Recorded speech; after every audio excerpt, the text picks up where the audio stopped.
Hello and welcome to the Banter Blitz show. If you have been really waiting for the live event, it's a little bit later than originally planned because I simply am unable to handle the basic functionality of a calendar. Yeah, I've simply penciled in the wrong time. So I apologize for being a little bit late. But somehow I'm not able to do that correctly, putting in like 10 instead of 10:30. So let's play some games and start right away. Here with this one. Ansegnis. It's a complicated name somehow. What do we do? Let's play c4. And he got e6. Many transpositional possibilities. I'm going to play this e3 line. This is currently in fashion, or in fashion for quite a number of years now. And interestingly enough, black is not having such an easy time against this kind of setup. What do they play here? I think take.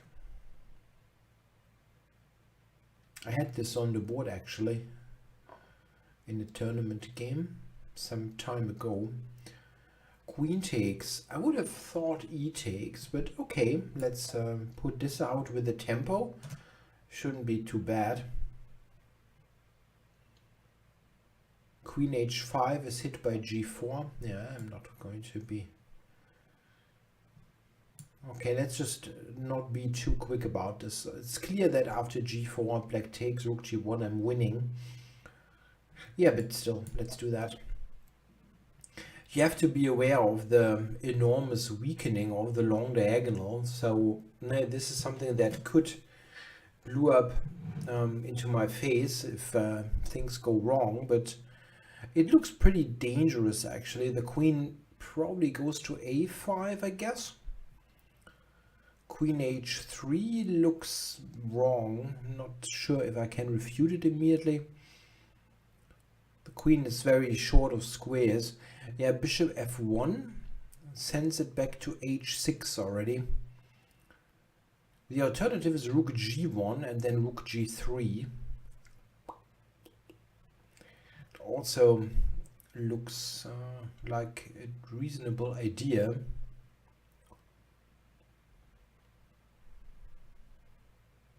Still, if I go bishop f1, queen h6, you also have h4 then, and pushing the queen further, threatening to push the queen around further with g5.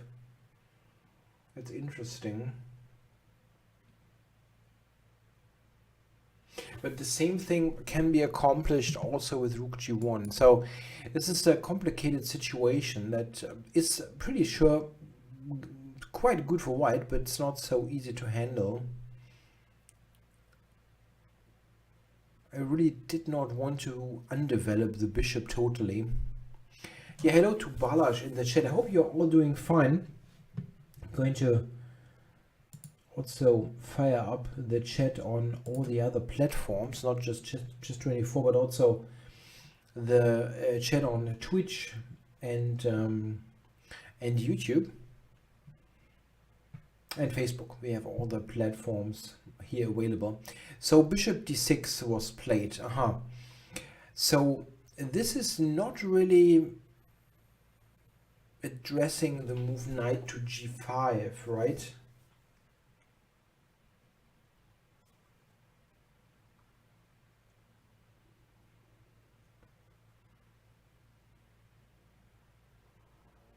Knight g5, queen h2, bishop takes h7, king back, and then what? It looks pretty awful for black, but how do you actually win? The rook on g1 is attacked.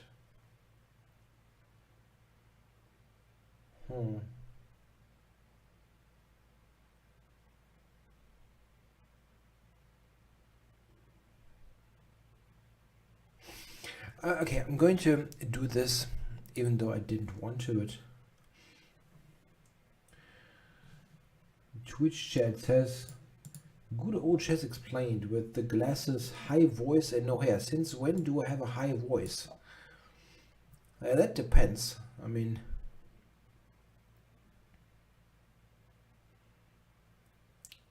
higher than whom?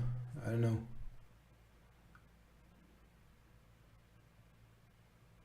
Voices can be much higher, you know. Okay, now, so let's continue with the whole thing. H5. If I would, I mean, black in this position must feel a little bit scared. I'm not threatening yet to trap the queen, but it's not far off. Now, how do we do about that? Just G5 is close.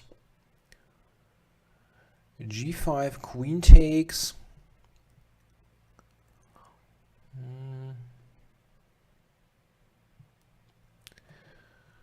Maybe I should simply try to castle at one point. Bishop E2, queen C2, castling long. Aha, so he has made a little bit of space for the queen. So let's do this. I have to speed up here. The game is complicated, of course, and I spent a good amount of time. It's not the easiest game to kick off with if you're also a little bit late and everything. Not yet in the full playing mindset. Yeah, okay, I'm going to play G5. That was on the agenda anyway. And now G6.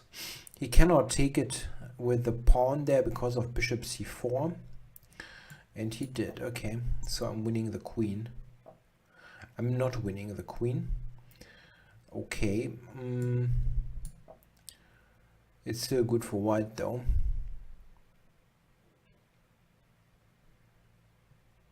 But he's still somewhat alive. Bishop takes C4. Still seems playable. Probably... yeah, not sure. And I shouldn't really think about it for too long. If I played in the best way, because of the time. Okay, now if I castle, yeah, he takes on F2, but I want to get my development going. Bishop F5 is a potential problem, but I still have the check. So Bishop F, at that time, friggin', that's going to be a big issue. Wait, taking with the pawn actually wins some stuff. No, has Bishop F4. Not easy. I mean, the position is a win, just the position, but we know how it is. Knight D3 would be nice. That I can take. And now threatening rook takes H6 mate. I do answer questions, yes. I try to answer every single one, but sometimes I overlook one. You're happy to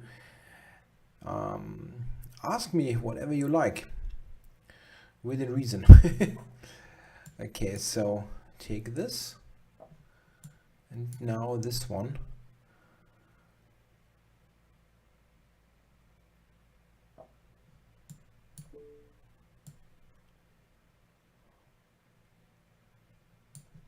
No,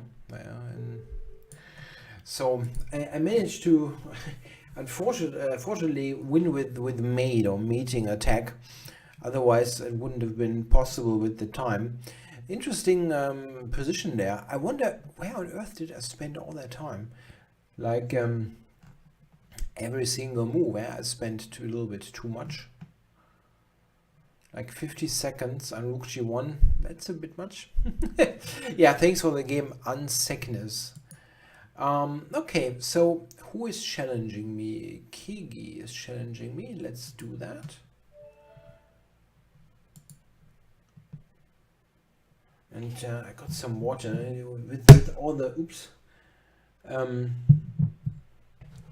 with all the time with me completely mismanaging my calendar. Didn't even manage to make myself a coffee, so I have to settle with water.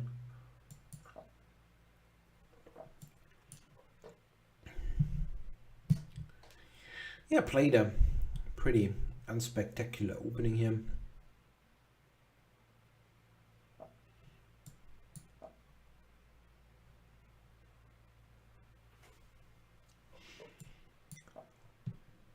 Yeah, but black is playing some kind of King's Indian in a not so active way, so I don't really have to rush things. Take 2 moves now to play e4, but resulting structure is definitely quite nice for white, so I don't mind.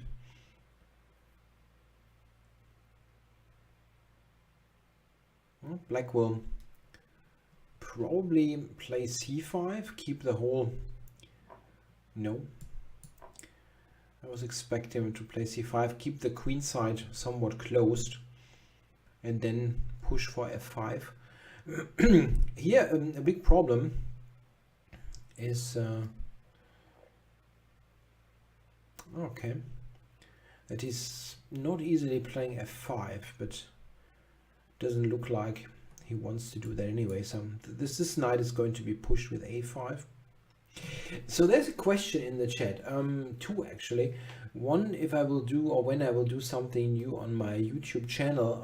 Yeah, I'm not really doing much there at the moment. I've got so many projects to work on. It's a little bit difficult to do something.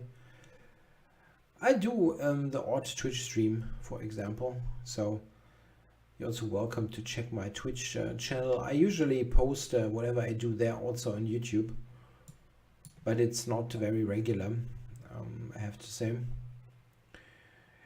Okay, knight b5, we can prepare that. The other question was how to learn to play blindly. I guess you mean like blindfold chess. I'm not sure that there's really a way to learn it. I think you automatically get to the point that you can do that if you do lots of chess studying. Then at some point you are able to, because you're so much used to how the board or how everything operates, let's say. It's a tough way for me to explain it. It just like becomes second nature to you and you don't need the board anymore. I don't think there's any incentive really to learn to play blindfold, like do something in particular to be better at it. I don't think that this is making much sense. But I think you automatically will be able to do it once you become better at chess. I don't know a single, let's say, strong player, still tough to define, who's not able to play somewhat reasonably in blindfold, and they have not trained that. You can also make that part of your training program a little bit to solve some exercises blindfold. They don't have to be particularly difficult. Yeah, just take some, let's say, endgame exercise. For example, you can take some relatively basic king and pawn ending, something like that, and try to solve it without a board. Okay, I don't see what my bishop is doing there, so I'm trading it. This is a bit odd, because I thought, like, out of the opening I should have a good position, but I don't really think this is too great, honestly. He has a good control over the queen side. Should probably play before, so that at least something opens up. Okay, so there's no choice. I need to open up something.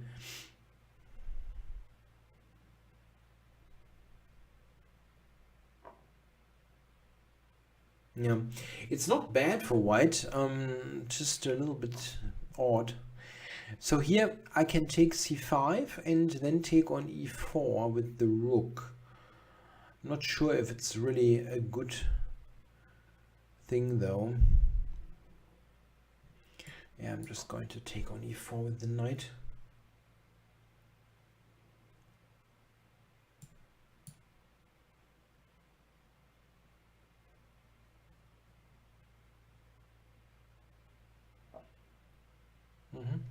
Not a bad move. So wants to take on e4. It's not yet a threat, but it's close. So take this.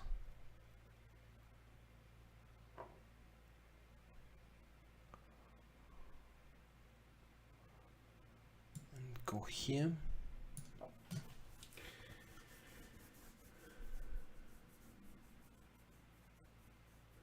Yeah, d6 is tough to defend. Yes, Sunday Duck in the chat says, if I knew that Georg Meyer has the same job, controller in a bank, as I once had. Yeah, I think I read this. Yeah, I mean, he's working for Grenke, right? So it's a bank.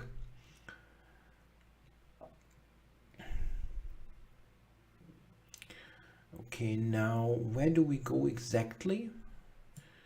Wanted to move the queen to finally attack d6, but doesn't seem so necessary.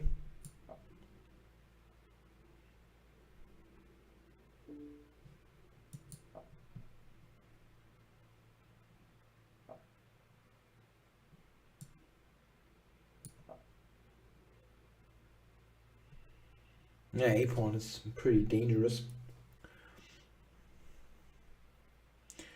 I'm not sure. I think Grenke has he has a couple of chess players on his payroll. The ones that have a good business background, why not? I mean, I think for it depends exactly what kind of controlling you're doing. That's a wide range of controlling tasks, let's say. And for many, some typical chess player skills are fairly good, like analytics and analyzing stuff. It's pretty it's a pretty good job for a chess player, even if you don't have a business background. I think many would do pretty good in this job.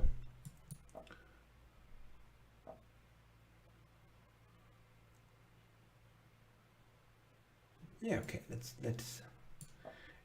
get the d pawn of the board. I risk controlling, okay. Yeah, it's a bit different, of course. I did IT controlling, and we that was not so yeah, math heavy, let's say. Risk controlling is usually heavily mathematical.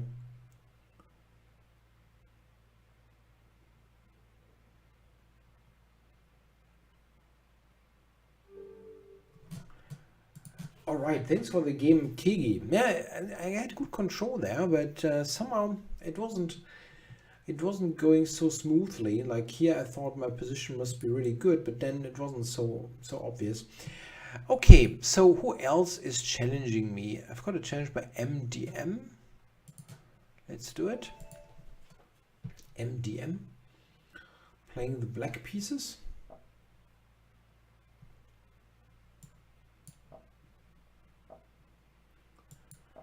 And let's see if we get, yeah, we get a Sveshnikov. Which exercise do I think is best in enhancing your game? Interesting. Well, I don't think this has a totally clear answer, but some things I think are relevant.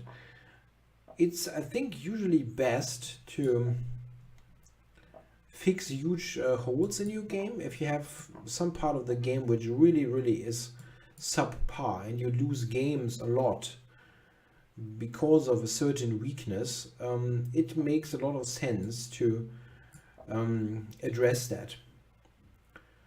Yeah, let's say you have absolutely, just for example, let's say you have no clue at all about endgames, like none. You know absolutely no basic endings. Then you should fix that. It will cost you lots of points. Or let's say you are regularly in terrible shape in the opening, and you probably should do something about that. If you have really limited time, very limited time, I think it's the most effective thing is to work on your calculation skills, which means to solve tactical exercises. Use a tactics trainer or use a book. I would usually say it's not bad to use a use something technologically supported. Yeah, in particular, when it comes to mobile use, it can be pretty good to just use a tactics trainer. Chess24 has one. There are many around. There's like Tactics Frenzy and on the Magnus app, things like that. And just make sure that you're kind of in shape tactically, that you can calculate lines. This is probably the single thing that will help the most at limited time available. It's more difficult, it takes more time to, let's say, fix or improve other things.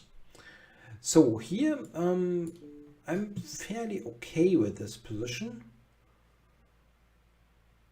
I think it's probably about equal, but I wasn't sure how to exactly play it.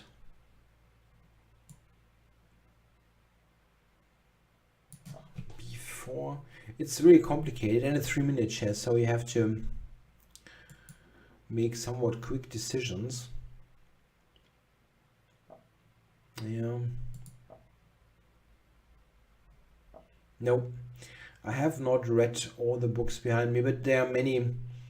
It's exclusively chess, and many books I think you never really read. They are mostly for reference purposes, that you look stuff up. Oh, that's a pretty aggressive move.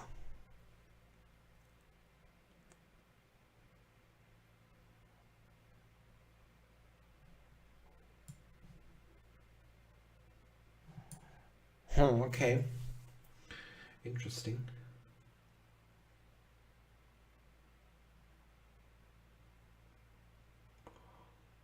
I cannot take it. That's annoying. Okay, I have to make a move, and the time will be extremely problematic.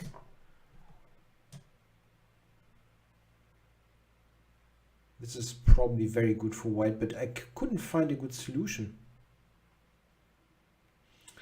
I like chess and comments. Where's the banter? Yeah, it's not really. Yeah, everybody does these shows a little bit differently, and I'm not really doing it the radio Jan kind of way. Not criticizing this. I'm just saying, yeah, I'm more of a answer questions and talk about the games guy than really engaging in true banter. So what's going on here? I'm how many pawns down? 2 pawns. That didn't go too well. At least my bishop on g7 could maybe win the b2 pawn. Okay, so let's go here. 3 or 5 minutes is both fine. So attacking the bishop, now attacking b2. White is absolutely not getting any faster. That's going to be a problem for him.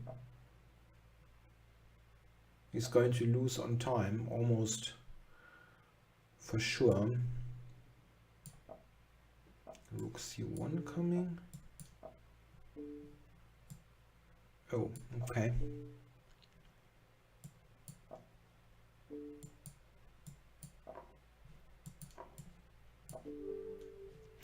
Yeah, I just won on time. He never really got quicker. Yeah, we have to at some point speed up. That at least I did, but I completely ignored the time before that. So yeah, that's not a challenge that I can refuse. One game against Schelling, always tough. So he goes c4. Yeah, I don't want to go e5 against him. I want to do something different. This is interesting. Interesting line. It's a bit better for white, but not the end of the world. Let's see how Schelling is handling it. I don't think there's anything particularly wrong about playing the London system or King's Indian for an intermediate player. I mean, it generally sound openings. So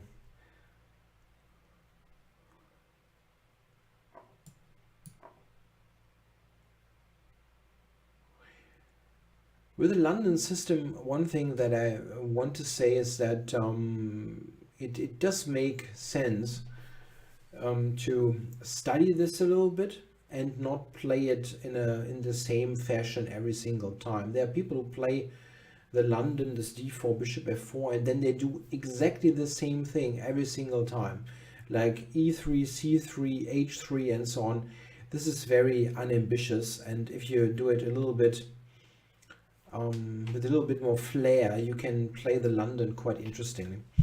Okay, so Schelling had a connection problem, so lost a bit of time there.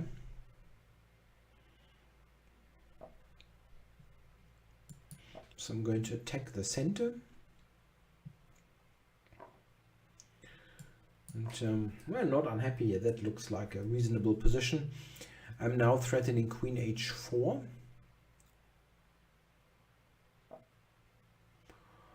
Yeah, queen h4 is hard to not play, but I can also play knight c6, knight d4.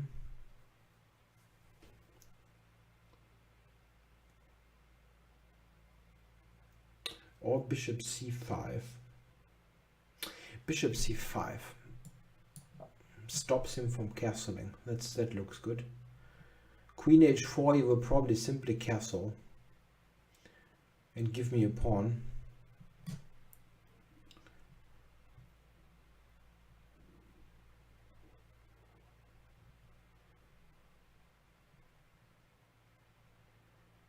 Looks a little bit uncoordinated, white's position. So how do we handle this? The knight. Where should the knight go?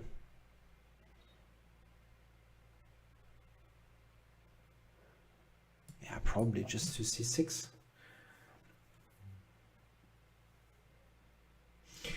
Then the question, if I have any children that have interest in the game. No children. So bishop to d4. And as long as the bishop is on d4, it's going to be difficult for him to castle. Maybe knight f2. Is that the idea? No. Okay, I'm just going to continue with good moves. Queen h4 was certainly an option. He seems to have some connection problems. He's usually a quick player and not someone who is spending all this time early on. I have a... okay, maybe he wants to get it to h4 to f2 then.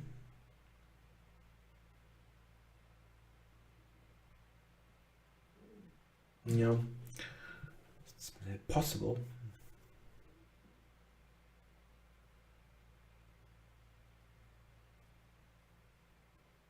Yeah, he's got a huge connection problem there.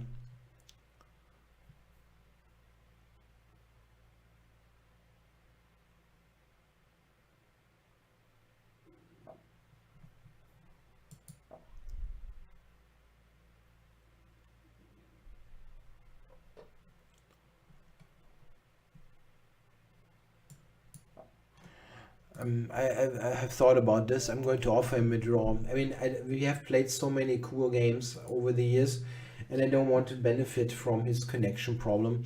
I mean, if you play a random blitz game, people are responsible for the connections, let's say. Yeah, it can happen, but still, I don't mind profiting from that, but not against him. We have played like more than 100 games over the years, and I don't want to get this point. And I mean, my position is excellent, which is the main thing why you probably shouldn't do it. It's a really nice position.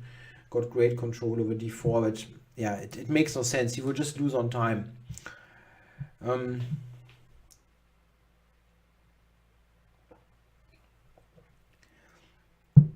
Okay, now we have a challenge here by the FIDE Arena Grandmaster. I think there is such a thing, right? There is this FIDE Arena where they even give titles. Okay, so I'm going to play the Italian. It's 3 minutes. I have to be... here there are some tricks against this, right? Like take... just goes d6.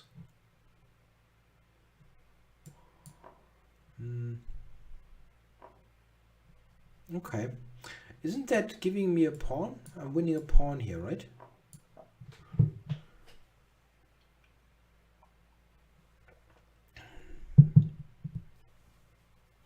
That even happened to real grandmasters, not just the FIDE Arena grandmasters, that trick.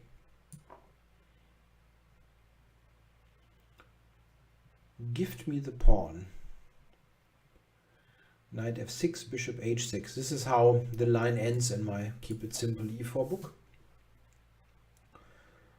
Black more or less has to play queen d6.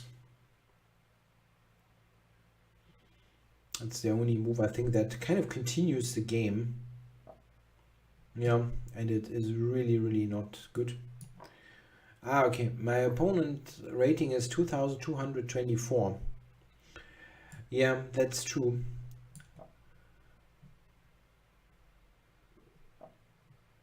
Okay, do I want to take there or not? I don't think I want. Improve his pawn structure. So let's give the check. And now probably queenside castling.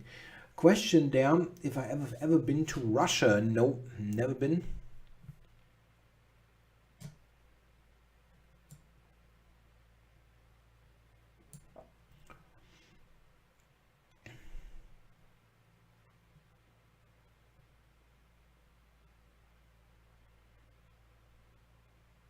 I've thought about it, yeah, for chess purposes, but like visiting tournaments or so, not so much playing. There was never something that attracted me that much, but I thought about, for example, I have thought about that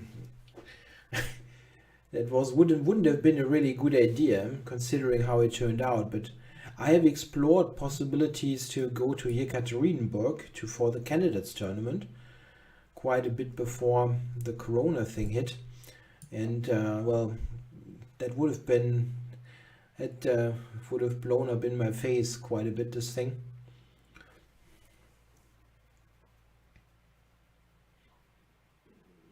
I decided against that. One reason simply being that I don't like to fly. I don't like planes, and I thought about going there with the Trans-Siberian Railroad, which just sounds so crazy that it's worth considering. But it was all too complicated, and I couldn't get it coordinated with other projects. So, what now?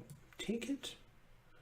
It's not bad, but I don't want to give him a file. I mean, we're in that stage yet, no files for the opponent. If I recommend to start with keep it simple e4 or d4, I'm not sure that you can really say to start with one of the books. I think it's more about your motivation. If you are already playing e4 or d4, you should probably get the one that fits to what you do already. Like if you are a d4 player, it's probably more the d4 book for you, or the other way around. But I think they are a pretty good way to start with either opening move. So it's your interest matters. Yeah, if you want to join the d4 crowd, so to say, get the d4 book, or the other way around. Yeah, c4. Yeah, I'm working on that. The c4 project. It's not going to be keep it simple c4 though. We have it relabeled on Chessable now. It's going to be a lifetime repertoire. Lifetime repertoire c4 and knight f3 it's going to be called.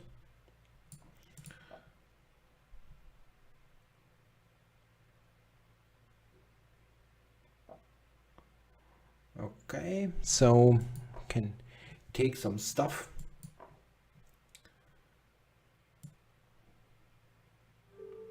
Yeah, and my opponent resigns. Thanks. Yep.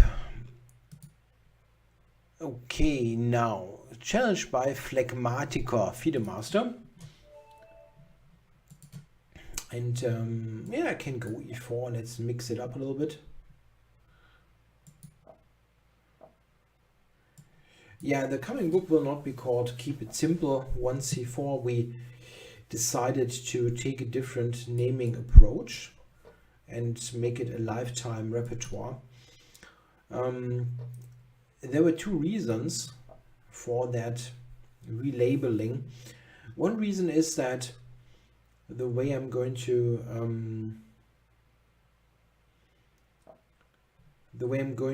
choose the lines, it's not so simple. Maybe, yeah, it's going to be a little bit more sophisticated in some lines. That's one thing. And the other thing is that the lifetime repertoire is kind of Chessable's flagship series. It's going to be the label that all the new top authors publish under. So there will be lifetime repertoire. Can I actually do that? I think it's out in the open. Yeah, there will be a lifetime repertoire done by Wesley So for 1e4. There will be a complete 1e4 repertoire by Wesley. There will be Sam Shankland will do a d4 repertoire, I think. There will be lifetime repertoires by top 10 players. Yeah, top 10 players on openings like the French and so on. So this will all be under lifetime repertoire, and I'm probably going to be the only non-grandmaster who gets this kind of treatment, that I'm actually allowed to call it like that.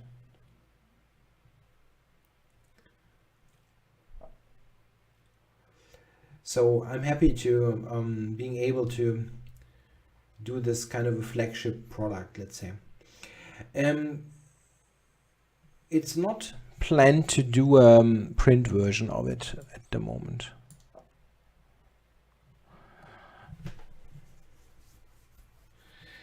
Party Cat on YouTube has many interesting ideas about me, obviously.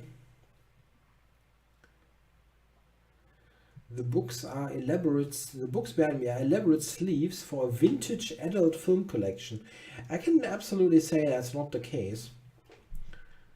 I've gone really all digital with any kind of movie.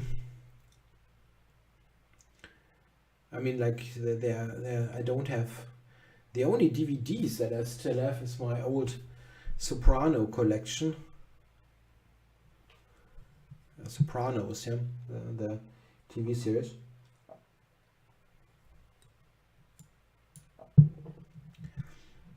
I think I kind of underestimated his attack here. It's really, really dangerous, yeah, what he's doing.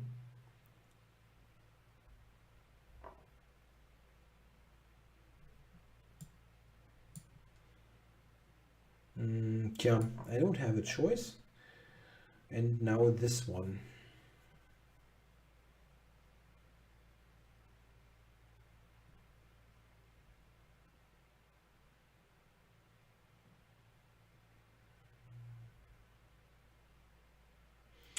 That is at least very dangerous. Okay, I wonder... let's do it.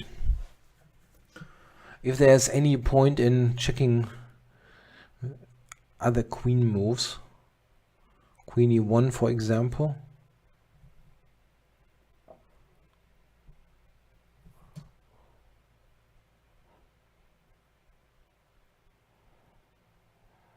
Okay.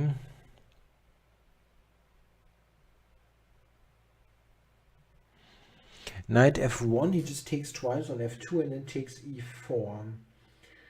I need to untangle. But how?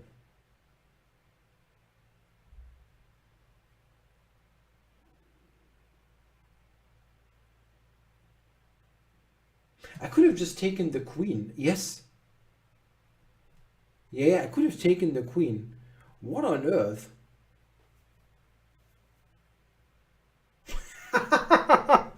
That was a really cool bluff. I can just take this.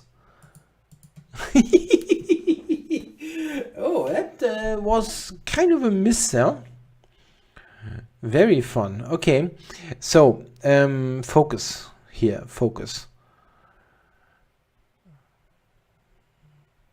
That was pretty weird.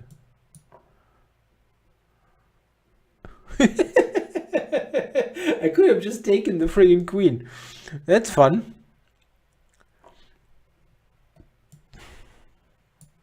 And the worst part is that most people watching, they think, oh my god, he must have a really elaborate reason for not taking the queen. What is he seeing that I'm not seeing? And the answer is, well, I'm just dumb. That's funny. That's funny. Okay, now he has a couple of, yeah, this is probably the move. We'll go knight g5. He's got a discovery.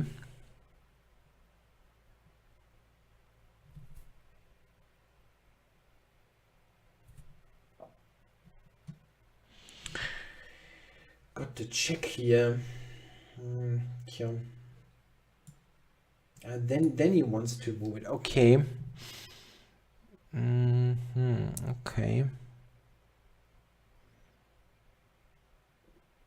Discover check. Bishop e6 is his idea.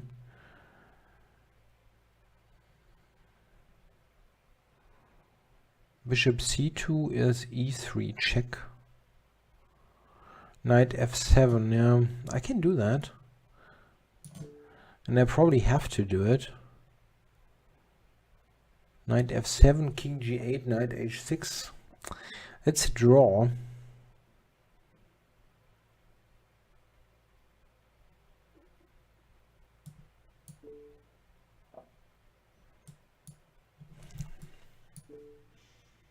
That was the oddest game. It just goes queen h4. Like, what? Yeah, so okay, he continues. Interesting. Basically saying that I don't have a square to go to. Yeah, I'm just going to return that. It's not a problem. I do read the YouTube chat, yeah.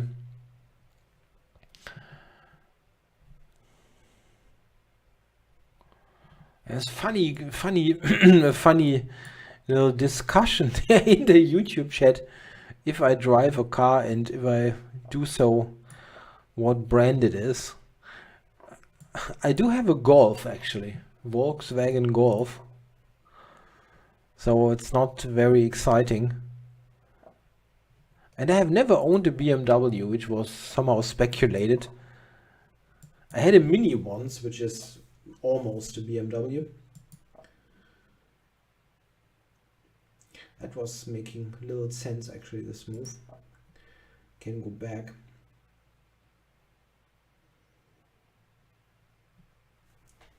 I'm a pawn down. It's not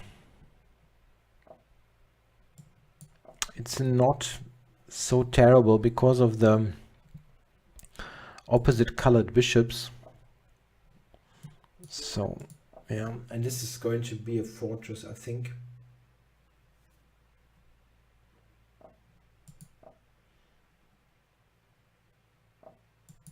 Yeah, he cannot enter anywhere, and this I can take, and not this one.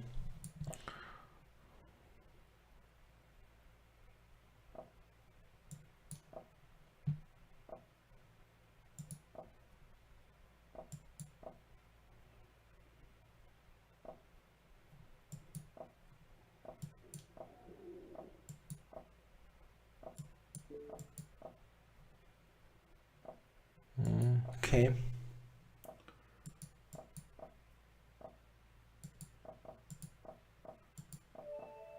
Yeah, it's a draw. I mean, I can win on time, but I don't see the point.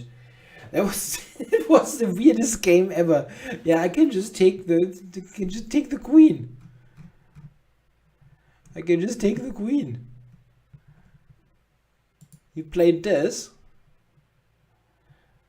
And I can just take it. That is fun. That was fun. Yeah, thanks for the game, Phlegmatica.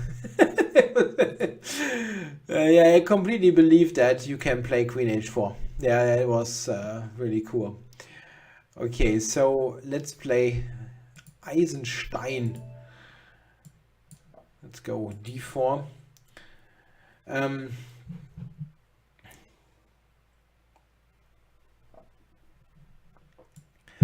There was a question, books for someone rated 2000 to 2100 to climb the step to FIDE master. Okay, there are of course many possible ones, but I think that rating level, when you are getting to like the 2000s, 2100s, you can think of getting into the books by Orgard. I'm not pronouncing him right. And Dvoretsky. Yeah, this is really what most people do at this point. And I think they are really good when it comes to exercises. It's also the rating level like 2000 and above where I suggest you make sure that you look at all the 100 endgames by De La Via, know them all, would be really good. And you can also do a little bit of work maybe with the endgame manual. So there are many good books, really, many good books. It also, what I always say is you need to have some real motivation to look at it. If somebody tells you you absolutely have to look at whatever Dvoretsky's endgame manual and go through it every single page and so on, and you feel like no, you're not going to do it. It just doesn't work. If you, however, somebody tells you, there's a mention in the YouTube chat, that Karpov book, I'm not sure what book you mean, but maybe about Karpov, there's a really excellent book series by Tibor Karolyi. This is a multi-volume book. And if you, for some reason, think, oh yeah, this is interesting, I want to learn how Karpov got to be world champion, things like that. If you have this motivation, then it's much better to do that than something that people like relatively randomly recommend to you. Yeah, you need to be motivated to do it. It's the same thing with physical exercise. If somebody tells you, yeah, it's the best thing ever to do whatever cardio, yeah, you have to run couple of miles per day, yeah, and you just hate to do that, you're never going to do it. There's no way you're going to do it. And it's the same thing with chess exercises. Find something that you like. You can even, I mean, it's not the most effective thing in many cases, but if you absolutely like to work on openings, that will also improve your game. I mean, if you are much more motivated to do that compared to, let's say, looking at the end game rook and bishop against rook, then do openings. It will help you much more. Find something that you like, and on that rating level, you know, you're basically, and that applies to my rating level as well, you're basically bad at everything still. Yeah, you're not Magnus, you're not close to perfect in one part of the game. And if you find something that helps you, like something that you want to do, that is the first thing that you should look at. Now, I've got the H file. This is good. But how do we actually make something out of that? I can check him, but he can take play rook g7. Knight here is very strong.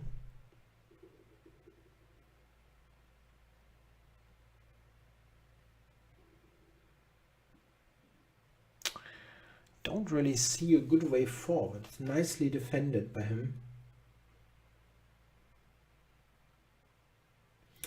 That knight come to him. I have to make a move. I should have done that maybe.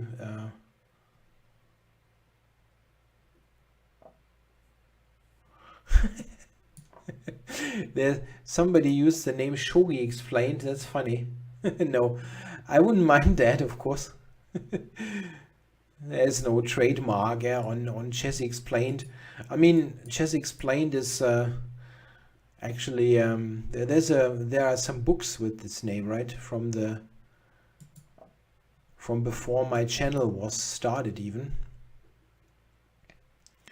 And you could say that I've stolen their name, and not really, it wasn't really intended. Okay, now he has made a blunder.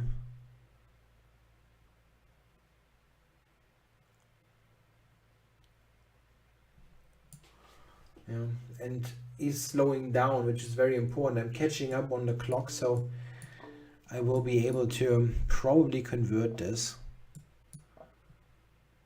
even though I'm not really fast.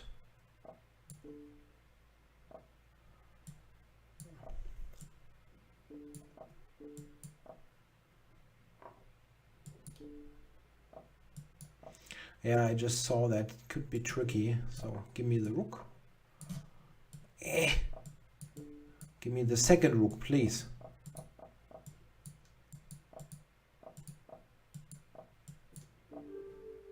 Okay, he got really quick at the end. I have never played shogi, by the way. There was this question. Yeah, I never. A former chess student of mine explained the basic rules of Go to me once, and that was interesting. I've completely forgotten everything. If you know, tell me, let's play a game of Go, I'm sitting there and I have no clue what to do. But I thought it was interesting. Oops, come on. That's why I'm not so much interested in other strategy games. I mean, I'm interested if somebody like explains me how it works. Let's say this is the rules, and so that's okay. But I'm not really exploring the ins and outs of any other game than chess. I only looked at poker years ago more closely, and I was somewhat reasonable at it. I mean, not really good, but I didn't feel it was totally terrible. but it was more than like 10 years ago, 12. I stopped 12 years ago to play poker, so a long time ago.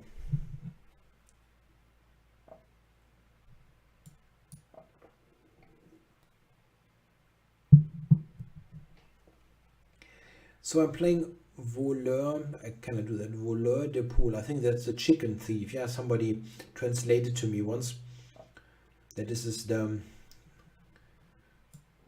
what it means. Bishop g4 maybe.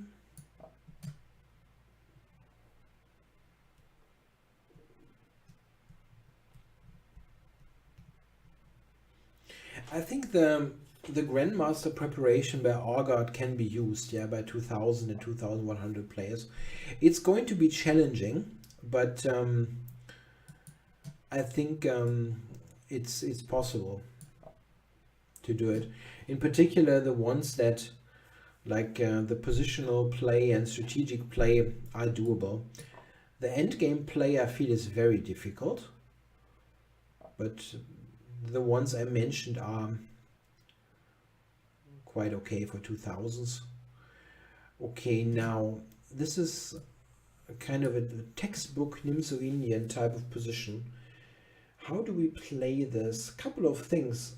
I can go knight g6.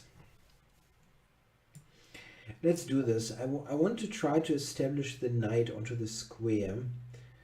That is the most ambitious move. I also could have taken e2. He can do that now. Okay, I don't want to see c5.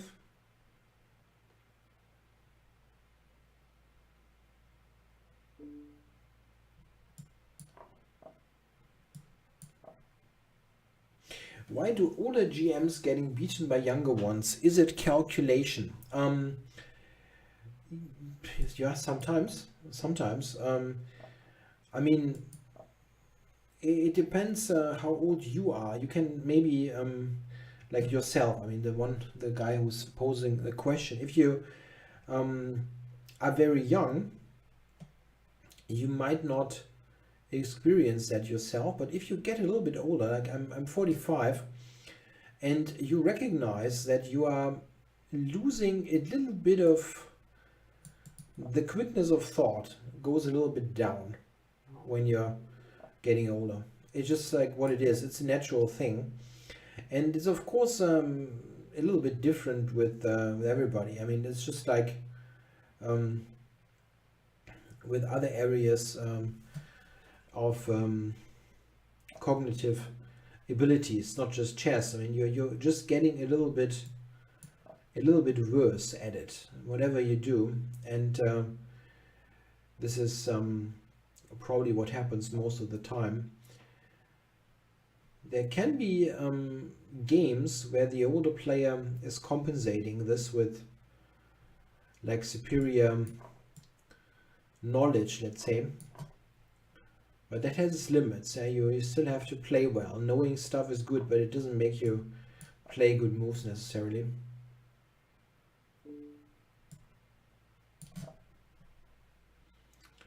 Maybe he can go knight d4. Didn't do it. Okay.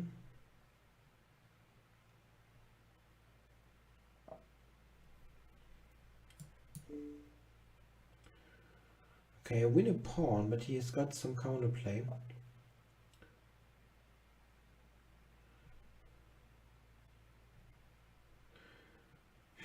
That's weird.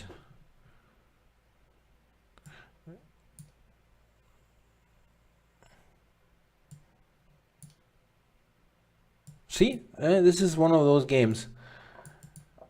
White actually got completely outplayed out of the opening, and then somehow I'm not better. Yeah, he made some good moves, and I'm struggling.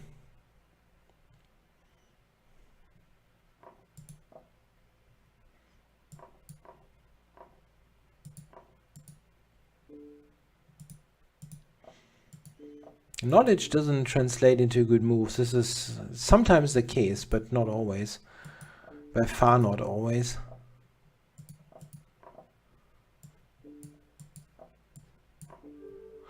So I won on time, where that wasn't really good. There's so many questions. A good positional opening for black against 1e4. No, that's a tough call actually, because you can play many openings against e4 in a strategically minded way. You don't, for example, some people say the Sicilian is more of a tactical opening, and I don't buy that. Yeah, I don't buy that. There are some Sicilian lines that are very strategic in nature. Let's say some lines of the Taimanov or the Khan or so. There are even some lines in the Sveshnikov that are fairly strategic. Not all of them, but some. So it's tough to say. If you really want to get a more, let's say,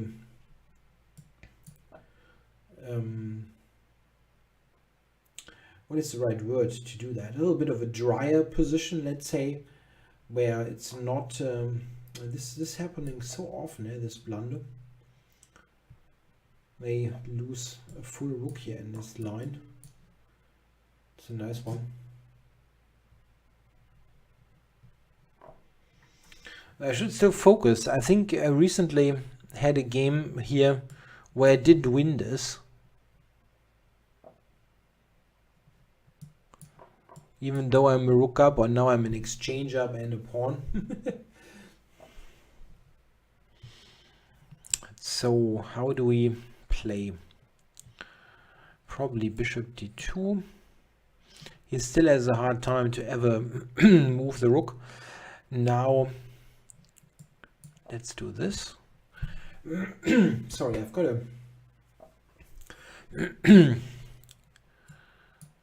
bit of a throat problem here, and this is a fork problem.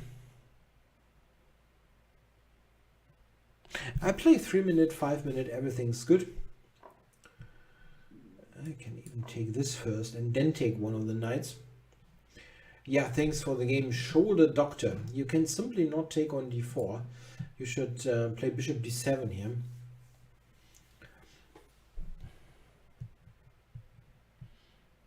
Yeah, this is what I look at in my d4 book. So, who is Lopapatje? That's a funny name. Let's do that.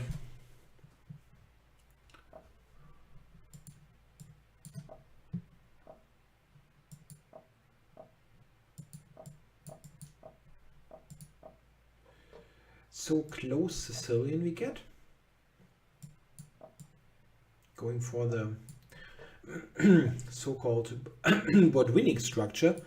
Wow, sorry about that.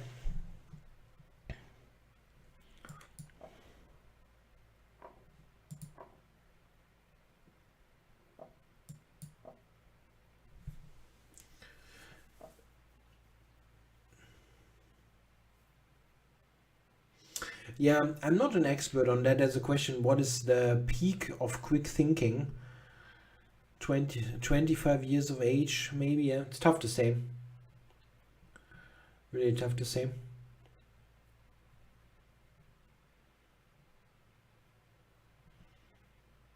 I'm definitely not an expert in that field.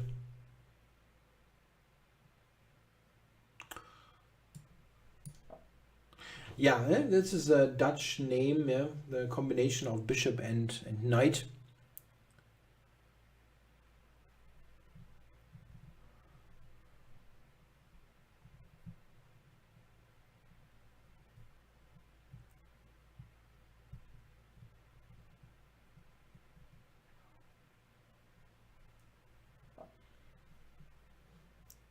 So let's do this. Interesting. So this looks like a good way to play, like in a manageable way to play. The structure looks fine for me.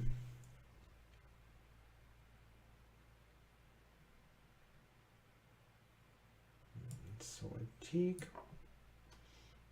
No, I try to mix it actually, my opponents. I'm mostly The only type of opponent that I definitely play more often is new players. I have never played this person, Lopapache, so I'm happy to play him. I'd like to give new players a chance to play. So what do we do? This one maybe? I'm not sure here. It's a little bit slightly uncomfortable. Okay, push the queen away.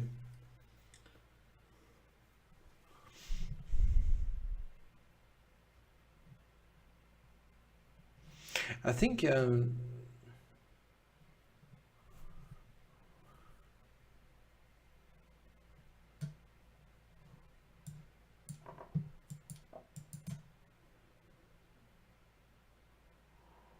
the type of scenario I would like a lot here is a bishop ending, because in that I'm quite happy with my 3-2 majority on the king side.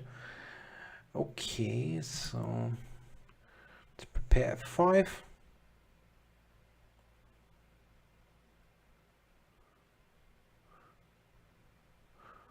Wow, I just see that tomorrow there's a Banter Blitz marathon.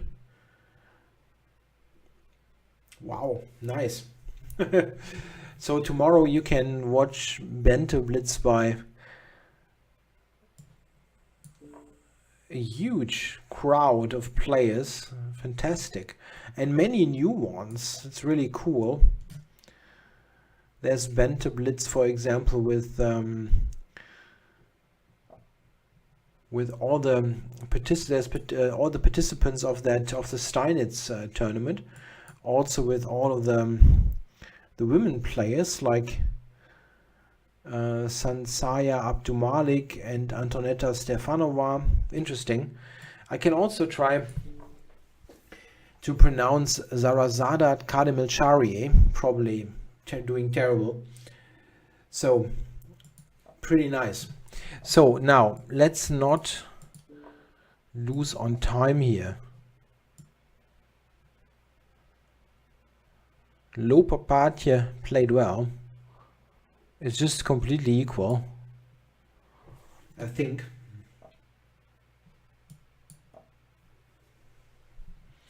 King c4 is a bit surprising.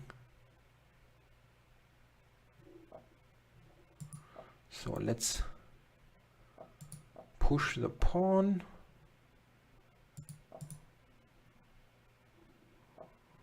So we both get passed pawn.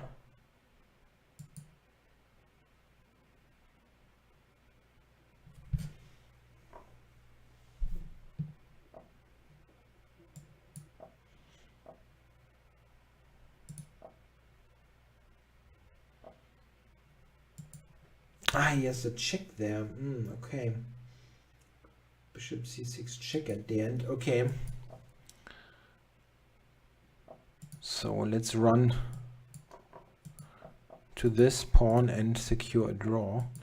Wait, am I actually winning? I'm winning here, right?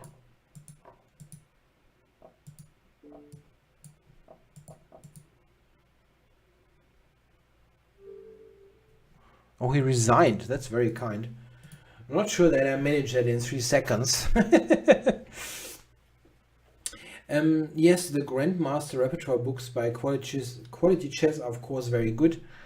The question with those books is sometimes, are you the right person to read it? Like, is that really good for your level? Because they sometimes have so much information that's really hard to digest. And for some of the books, you also have to simply acknowledge when they were written. This is something that shouldn't be underestimated nowadays. If you, for example, look at the books by Marine on the English opening, these books are like 10 years old, roughly. I would need to check, but I think they're roughly 10 years old. And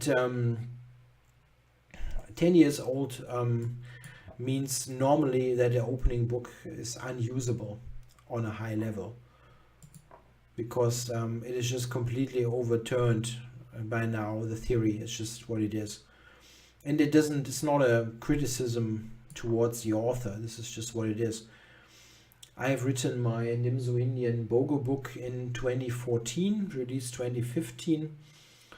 And if I would check that book, there would probably be quite a number of engine mistakes. Just the computers are so much stronger nowadays. Even an excellent analyst like a Marine, he would have outdated information in there for sure. So it's something that you need to take into account. I've worked, for example, with the Avruk books a bit as a reference work for my D4 book, and they have many mistakes. And these mistakes wouldn't have been recognizable at the time, simply because the engine is now showing what is wrong with some of the suggestions, but they didn't show it when they were written. So again, this is not, I'm not dissing the authors, it's just what it is. You can do whatever you want. You're just going to be a victim of technological progress in some way. Endgame Strategy by Shereshevsky. Yeah, this is an older book, right? But it's still it's a classic. It will also have mistakes for sure, but with the focus on that being strategy, it's not so much of a problem.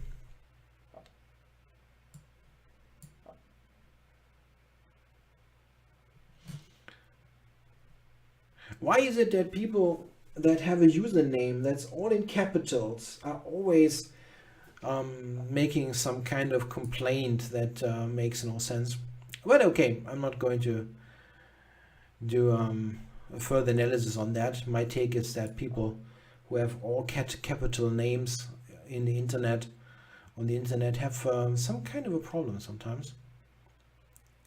So the game here is pretty good for white. Yeah? How does he ever handle this pressure on e5 and on d6? It's very difficult, and he has never really managed to get the knight out on b8. Yeah, thanks for the game, Zamadin. It's very difficult here. He cannot defend that. He's on that diagonal here, the c3, g7 diagonal, and f4 puts a lot of pressure.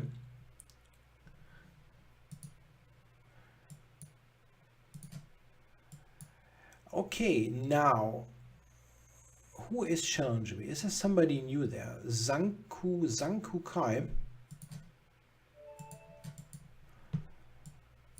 Right, so let's go d4.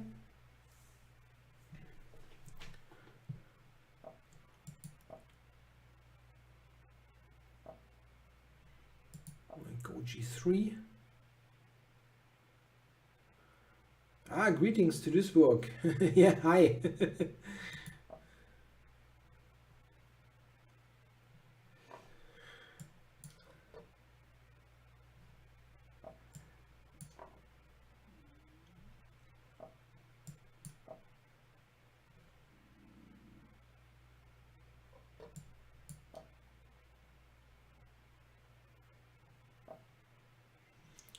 So this is a very nice position for white. This bishop f4 move, it's not the only move, b3 is also good. But bishop f4, it's very difficult now to make a move, and he's just giving me the house now. d6, blundering on c6. It's very difficult though to make a suggestion.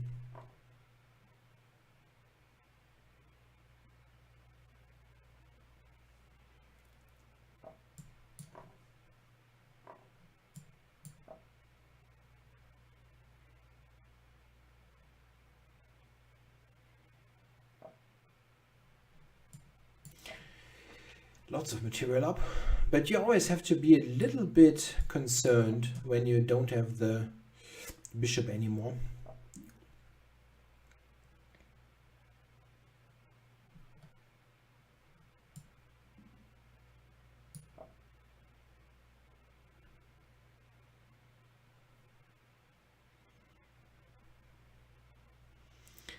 how to handle that. Usually it's not bad to play some f3 to close that diagonal. So maybe queen d2.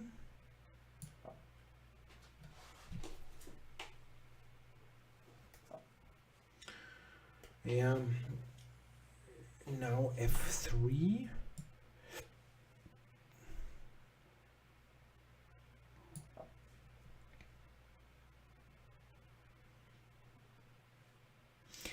I have to look at the game a little bit. It's a little bit tricky.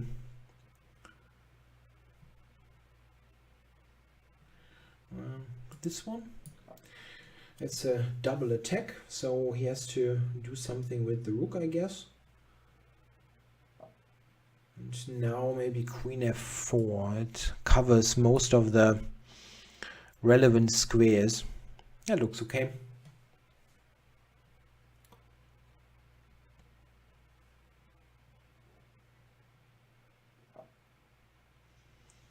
There's no threat, yeah? Knight g4 I can take.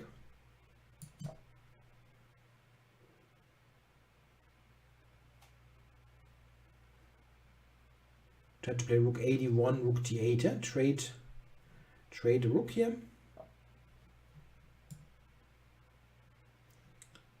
Knight g4 is the idea. So let's cut this off. Queen h4, I would have traded queens. That would have been a good move maybe. No, it's queen f5. But now queen h4 would trade queens. So this is an idea. It always sounds better when you're really close to the mic. But I'm not doing ASMR.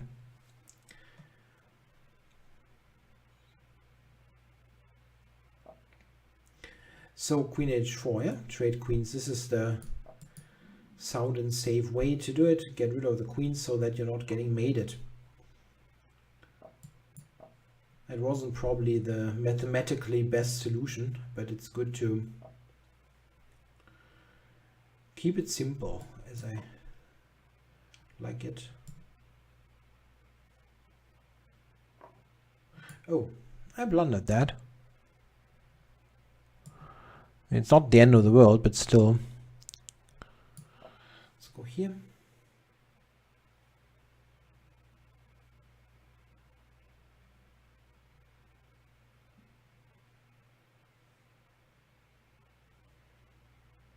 Probably take on f5.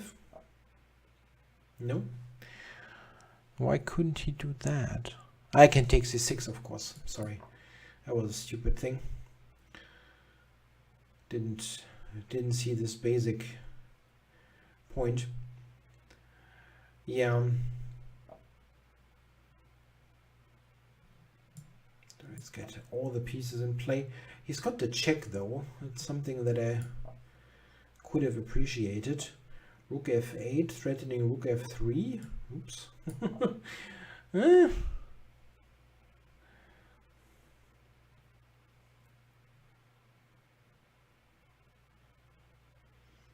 Stopping rook f3, that was a serious idea.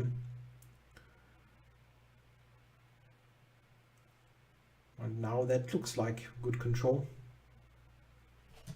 Yeah, how to play against higher rated players without getting intimidated?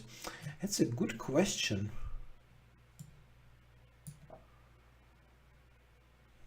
I don't think I have a really great advice there. Okay, I think I can just... Taking it cannot be bad.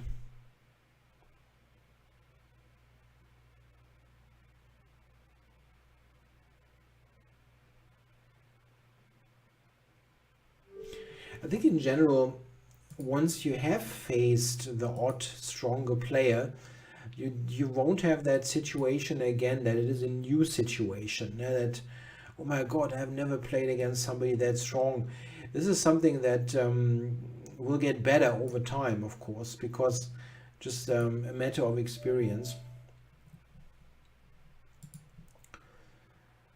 So, like, of course, I remember when I played, let's say, the first Grandmaster, That's something special. Yeah, like, oh my God, yeah, I'm playing a grandmaster. And then like nowadays, it's just like a normal game to me. It's just like nothing special. In some cases, you don't really think about it. Like, oh man, he's got the GM title. Oh, I didn't know that. Something like that. It just sometimes happens. You don't really care, and it's not disrespect. It's just a matter of experience. If it's a normal situation to you, yeah, you don't really think, oh my God, I'm intimidated because I don't know how to, I don't know, use the toaster or something. It's just a normal thing that you do. You don't think about it when you play a stronger player if you're used to that. So I think it's best to actually challenge yourself by playing stronger players, and this would also, I think, reduce the intimidation because you gain more experience.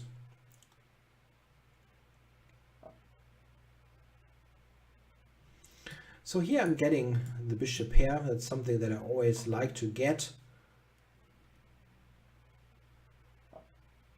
Yeah, playing Magnus is not like using the toaster.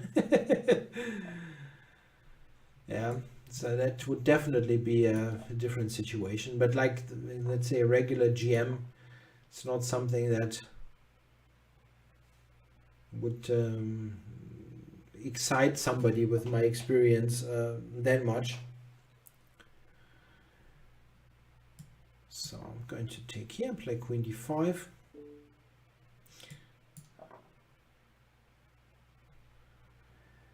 Now, the knight is kind of annoying. Yeah, there's a good question in the chat, how to study with the Endgame manual by Doretsky, because it's such a intimidating book. Yeah, so many pages and so on. And honestly, I don't have a good advice for you there because I never studied the book. I really never did. I have it on my shelf, and I looked at some endings for students, but I have never myself systematically studied the book. I just never managed to get myself to that. So difficult.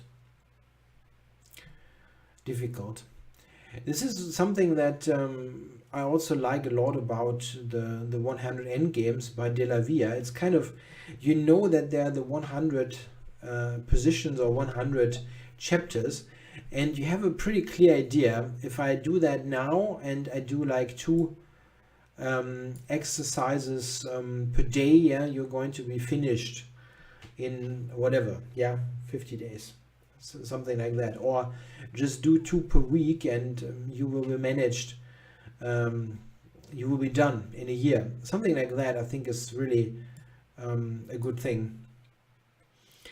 I read the chat on Twitch. It's just like, it's very active today, and I cannot really keep on everything. Knight a5. I just wanted to play knight c4 and get the bishop pair, which worked at the time.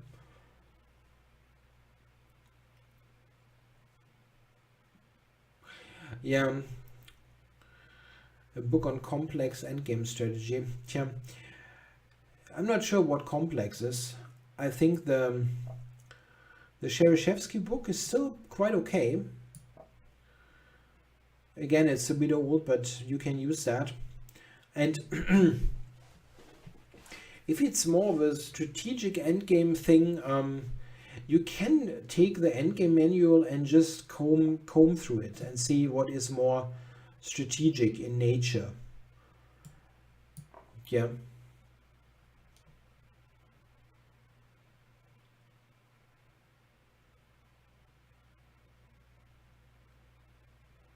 He could have traded queens, yes, possible.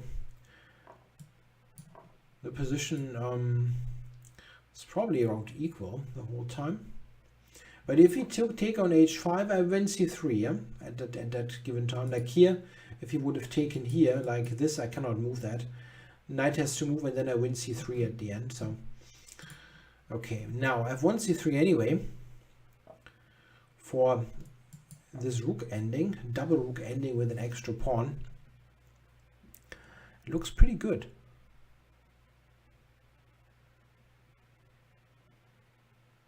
should be good winning chances. A3 is hanging. Yeah, I'm not unhappy about that. You often have problems winning a rook ending with the pawn up, but here my structure is so much better, and I have this idea to play e5. Yeah, so it wasn't even so good, huh? It's probably still winning, but I should play king d5. That makes it a bit more difficult. Now I'm getting a passer here quite quickly.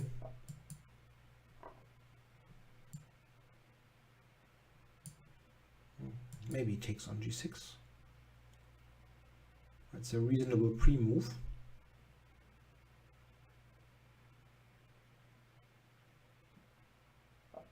No, so let's go over there and win the pawns.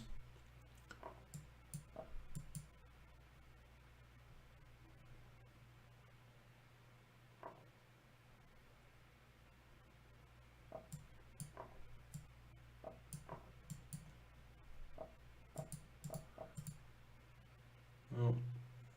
I'm not fast, but 2 minutes 40 seconds is enough to win this. Now, one more game, I guess, in 3 minutes. Let's see if there's somebody on who I haven't ever played. Played this guy before.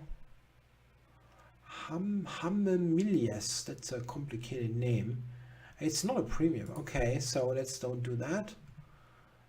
Henry, I think I never played Henry. Okay, so let's play Henry. Let's go. Got black here against Henry.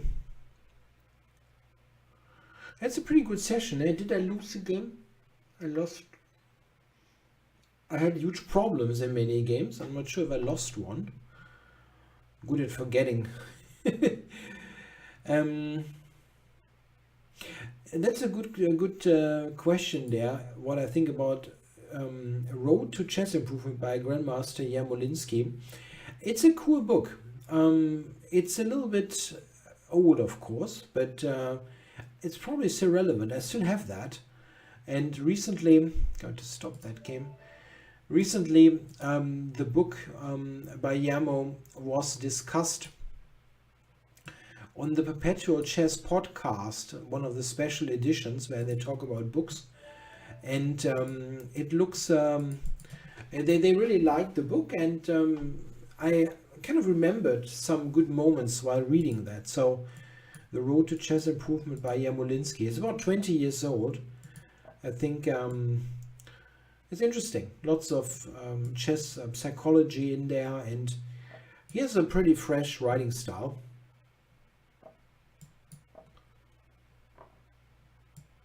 So again, yeah, will they play knight takes d4 and blunder a rook? This is, no, not this time. This line is also pretty good for white, but not clearly not as catastrophic as knight takes d4.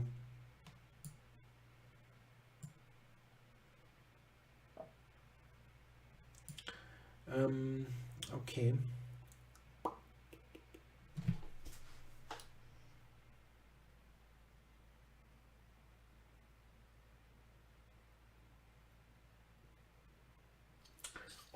I've completely forgotten what I analyzed.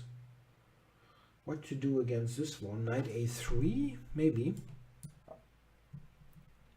I was just wondering about c3 here. Yeah, if this is a good move.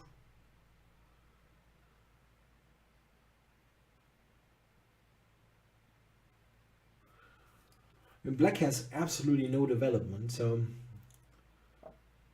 bishop d5, pawn takes, knight b5, stuff like that is dangerous.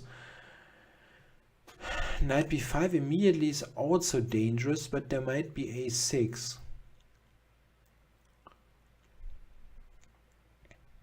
Also e4. Ah, come on, I have to make a decision. e4 is difficult, yeah, not sure if this is good. He will take on b2, and then I will have very good compensation, but I'm not sure if it was the best way possible.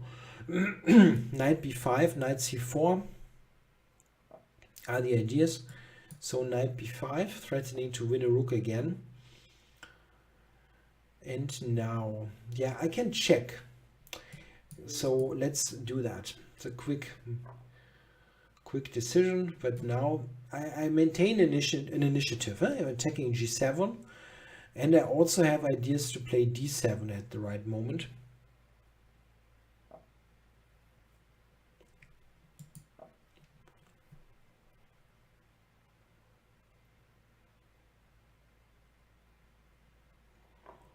Okay, now d7, bishop takes b7, rook b8. Does that somehow hold, like by a miracle?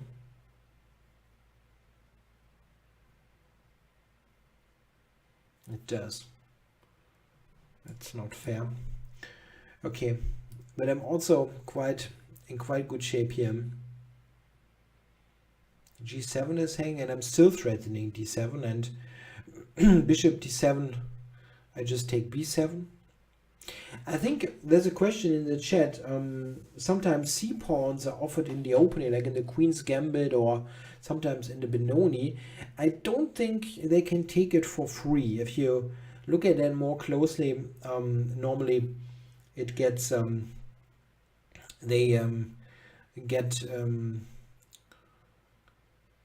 they will get the pawn back pretty quickly.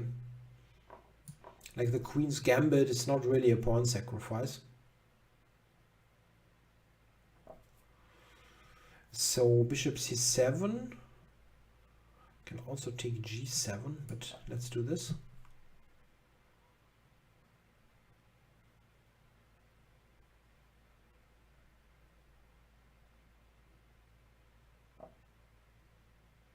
Okay, take it. And now, yeah, the knight here is still a bit annoying. Knight a2, I take c5, and he's in some pins here. It's not so easy to move this. Centralize the bishop, looks good.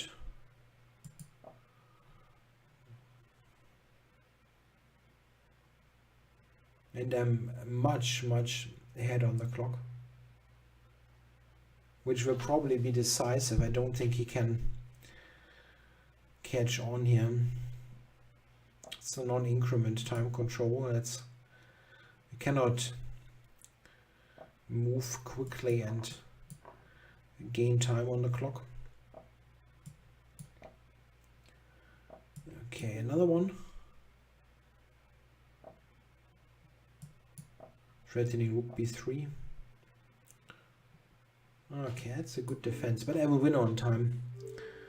Yeah, thanks for the game, Zoti13. Right, yeah, thanks for posting so many questions in the chat and Twitch on YouTube. It was actually more than I could answer, and still somewhat talk about the games. It's always difficult to maintain a balance there. So I'm off for tonight, but I want to definitely advise to check out the streaming schedule for Chess24 tomorrow. There's so many interesting Banter Blitzes. We have Grishuk. No, Grishuk was today actually. And Jeffrey Zhang. Wow. Interesting. What is a mini Banter Blitz? Is that shorter? Ah, it's always just half an hour. Ah, interesting.